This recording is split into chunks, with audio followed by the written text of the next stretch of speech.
سبح لله ما في السماوات وما في الأرض وهو العزيز الحكيم.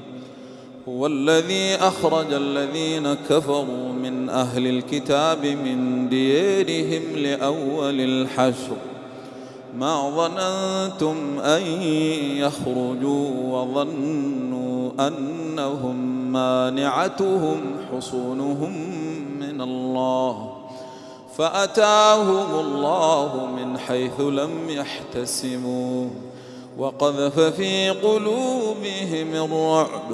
يخربون بيوتهم بأيديهم وأيدي المؤمنين فاعتبروا يا أولي الأبصير. ولولا أن كتب الله عليهم الجلاء لعذبهم في الدنيا ولهم في الآخرة عذاب النار ذلك بأنهم شاقوا الله ورسوله ومن يشاق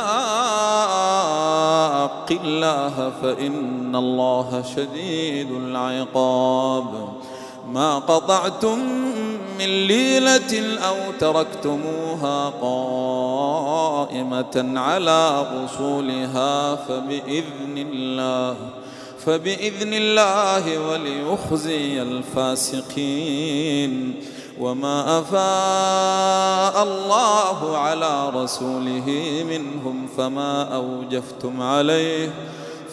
أوجفتم عليه من خيل ولا ركاب ولكن الله يسلط رسله على من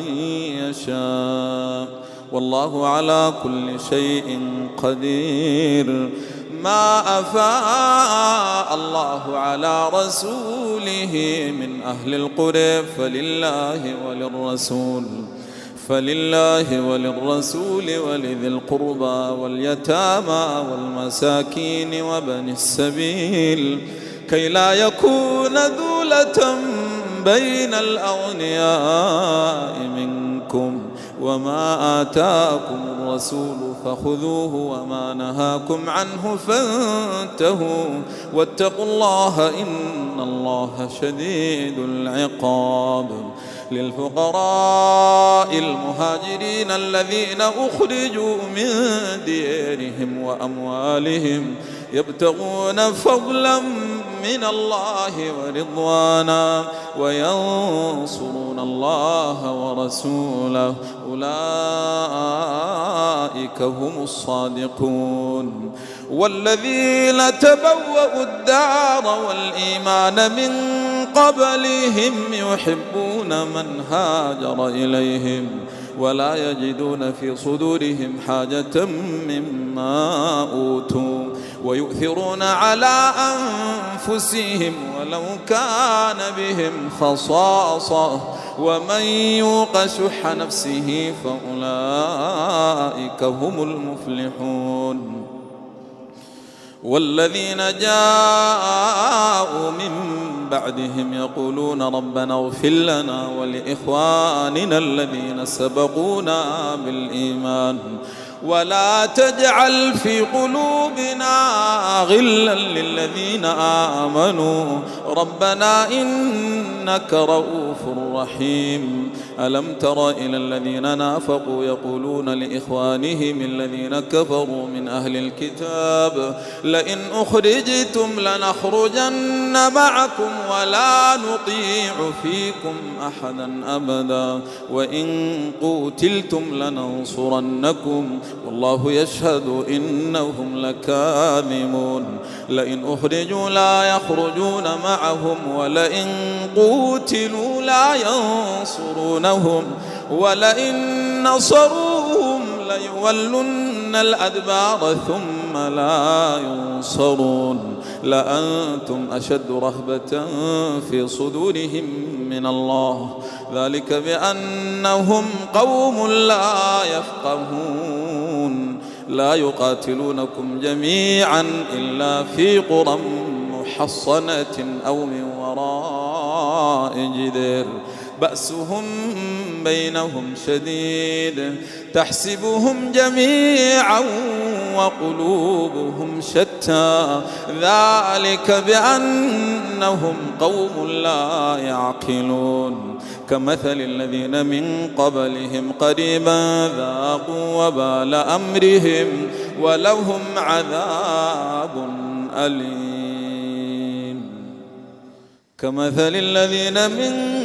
قبلهم قريبا ذاقوا وبال أمرهم ولهم عذاب أليم كمثل الشيطان إذ قال للإنسان اكفر فلما كفر قال إني بريء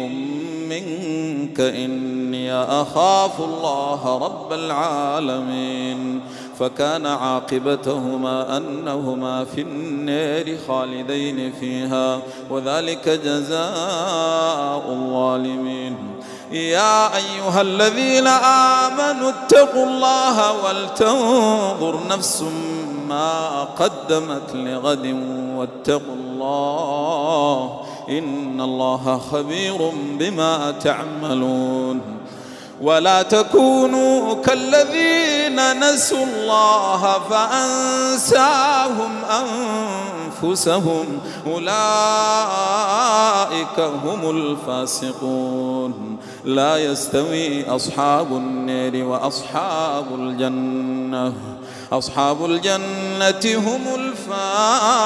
الفائزون لو أنزلنا هذا القرآن على جبل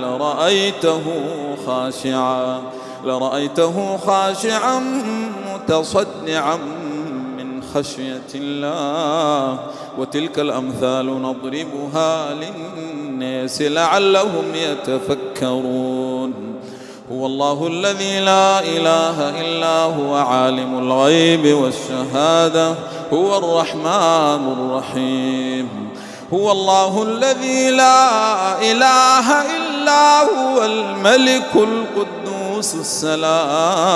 السلام المؤمن المهيمن العزيز الجبار المتكبر